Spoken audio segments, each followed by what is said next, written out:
Hello friends, नमस्कार। स्वागत है आप सभी का एजुकेशन मंत्रा में। देखिए, 60-65 के खिलाफ सुप्रीम कोर्ट में कुल मिलाकर 4 याचिकाएं लंबित हैं, उनके बारे में चर्चा करेंगे और सुनवाई अगले हफ्ते संभव हो सकती है।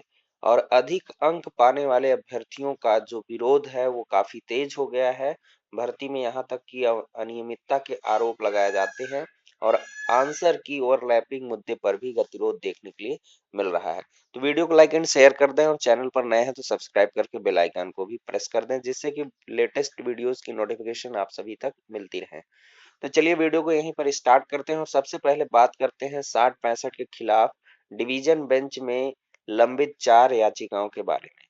देखिए, 4 याचिकाओं का जो स्टेटस है, डायरी नंबर मिलने के बाद वो दिख रहा है अभी पेंडिंग में है, लेकिन अगले हफ्ते इनकी हियरिंग भी हो सकती है। सबसे पहले तो दिखा देते हैं।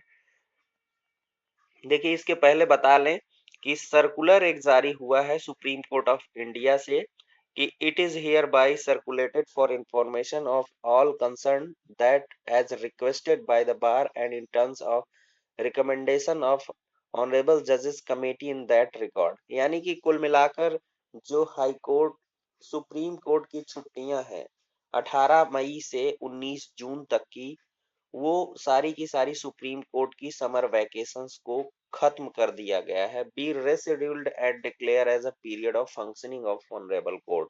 यानी कि कोर्ट की फंक्शनिंग 18 मई से 19 जून के मध्य होगी।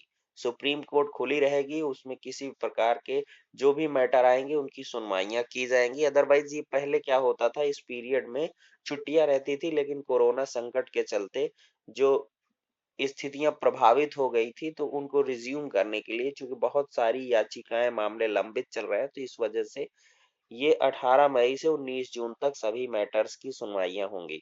तो इसी तरीके से आप देख सकते हैं कि इस प्रकार से याचिकाएं लंबित हैं। डायरी नंबर 11300 14 तारीख को फाइल हुई है और case under defect list valid for 90 days. देखिए, केस अंडर डिफेक्ट को ये जो लिख के आता है, इसका मतलब ये है कि जब ये केस लिस्टेड हो जाएगा पूरी तरीके से तो ये डिफेक्ट इसमें से हट जाएगा। तो ये सुप्रीम कोर्ट की एक प्रक्रिया है, ऐसा केसेस में देखने के लिए मिल जाता है। या थोड़ी बहुत कोई त्रुटियां रही तो उनमें भी ये चीजें देखने को मिल जाती हैं, फिर जब वो करेक्शन कर लिया जाता है सही हो जाती हैं। देखिए, यहीं पर देख सकते हैं 11271, ये दूसरी एक एसएलपी है। Guddu Singh versus state of Uttar Pradesh से है और ये Subedar Singh versus state of Uttar Pradesh. और तीसरी लंबित एसएलपी की बात करें तो राम शरण मौर्य 11198 ऑफ 2020 है। और चौथी है उत्तर Pradesh Prathmik Shiksha Mitra association versus the state of Uttar Pradesh 11269, ये 13 तारीख को फाइल हुई है। तो ये कुल मिलाकर 4 याचिकाएं ऐसी हैं जो सुप्रीम कोर्ट में लंबित है और डिवीजन बेंच के आदेश के खिलाफ ये डाली गई हैं। तो देख सकते हैं, और इनकी जो सुनवाइयां हैं वो अगले सप्ताह संभवतः बताई जा रही हैं। मंगलवार बुधवार तक ये सुनवाइयों के लिए लिस्ट हो सकती हैं।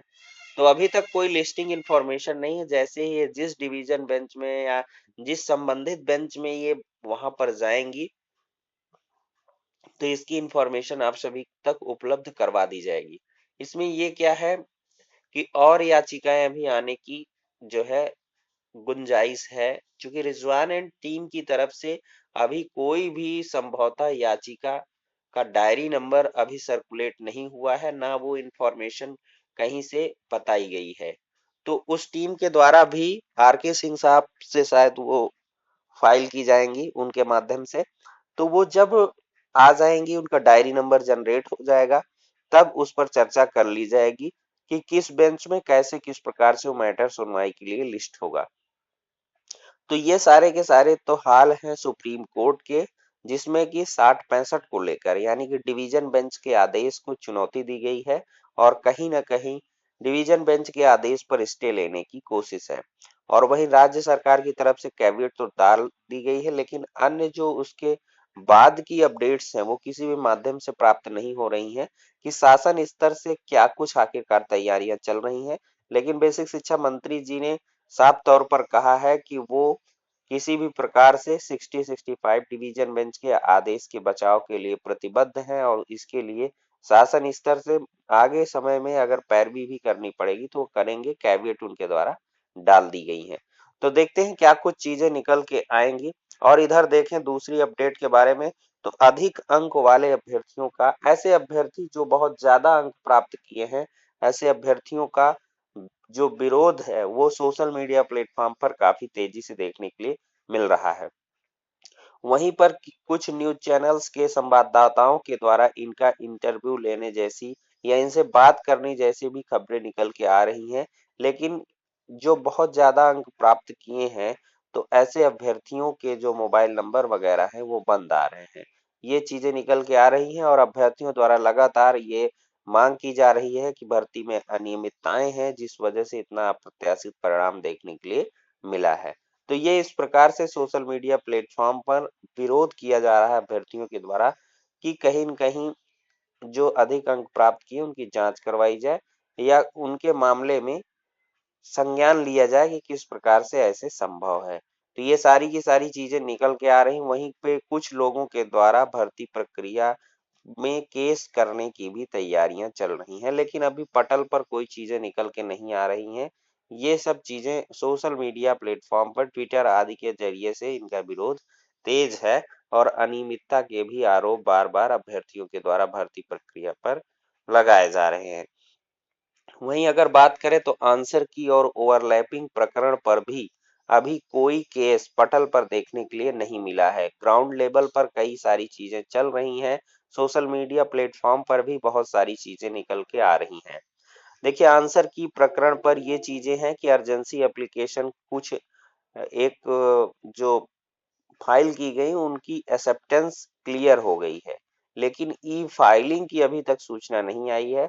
देखिए जैसे ही आंसर की मैटर पर कोई ई फाइलिंग होगी, चूंकि अभी क्या है कोरोना संकट के चलते प्रक्रिया बदल गई है। पहले किसी मैटर की आप अर्जेंसी एप्लीकेशन दाखिल करें, अगर वो एक्सेप्ट होती है तब जाके आपको ई फाइलिंग करने की सुविधा प्रदान की जाती है। तो इसी प्रकार से ओवरलैपिंग मुद्दे पर भी बहुत चर्चाओं का बाजार गर्म है। बहुत सारे अभ्यर्थियों के द्वारा या बहुत सारे ऐसे संगठनों के द्वारा आपस में कहा जा रहा है कि इस पर अर्जेंसी एप्लीकेशन स्वीकृत हो गई है। तो कल एक हमने जो है चीजें कह दी थी कि ऋषभ मिश्रा वाली एक जो अर्जेंसी एप्लीकेशन है कि वो संभवतः हो सकती है, ऐसा बहुत सारे अभ्यर्थियों के द्वारा कहा गया। आप भी सोशल मीडिया प्लेटफॉर्म पर देख रहे होंगे कि ये ओवरलैपिंग प्रकरण पर है, लेकिन उनके टीम के मेंबर्स के द्वारा ये पुष्टि की गई है कि ये जो याचिका है वो डाली जाएगी आंसर की प्रकरण पर और ये आंसर की प्रकरण पर है। तो कुल मिलाकर हम क्षमा प्रार्थी हैं कि इस प्रकार की चीज कही गई, लेकिन उसका कोई स्पष्ट तौर पर नहीं कहा गया था कि ये है ही। चूंकि बार बार हमारे द्वारा कहा जाता था कि ये संभवता है, संभवतः हो सकती है, लेकिन उसकी कंफर्मेशन तब होगी जब ई फाइलिंग कर दी जाएगी और उसकी याचिका की कॉपी प्राप्त होगी। तो कुल मिलाकर वो भी याचिका कुल आंसर की प्रकरण पर ही है। ओवरलैपिंग मुद्दे पर देखिए जो सबसे ज्यादा मुश्किलें हैं वो 90 से 97 वालों को लेकर के हैं कि 90 से 97 के मध्य ऐसे अभ्यर्थी जो कि एक बार जो मतलब लाभ ले चुके हैं आरक्षित वर्ग का, तो उनके जो गुणांक होंगे वो हाई चले जाएंगे, तो वो जनरल की या यूआर की सीट्स पर ना आने पाए। दीपा ईवाई वाले मैटर को लेकर, ईवी मैटर को लेकर ये चीजें हो रही हैं।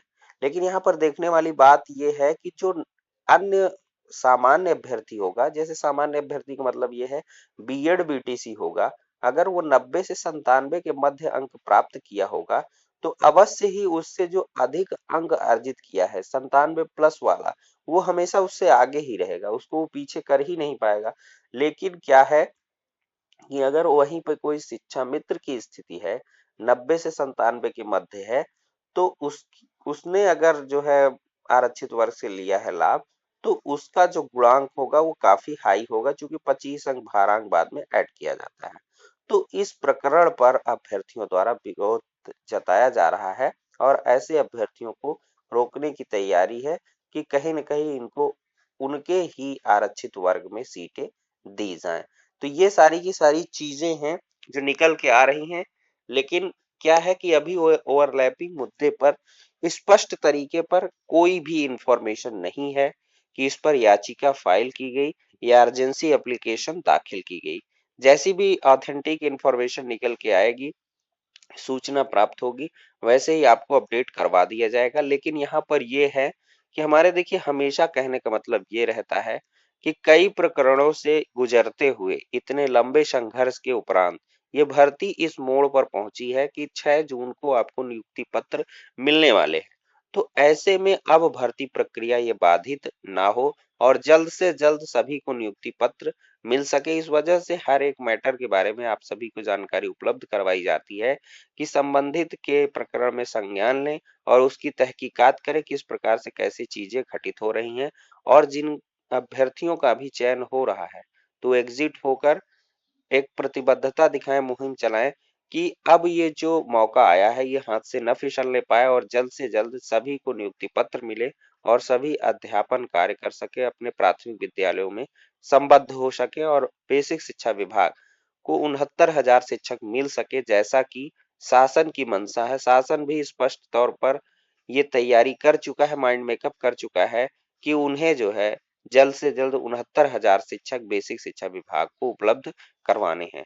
तो ये सारी की सारी अपडेट्स हैं जो 69,000 शिक्षक भर्ती से संबंधित है। नेक्स्ट वीडियो में मिलते हैं दोस्तों, तब तक के लिए शुक्रिया, धन्यवाद।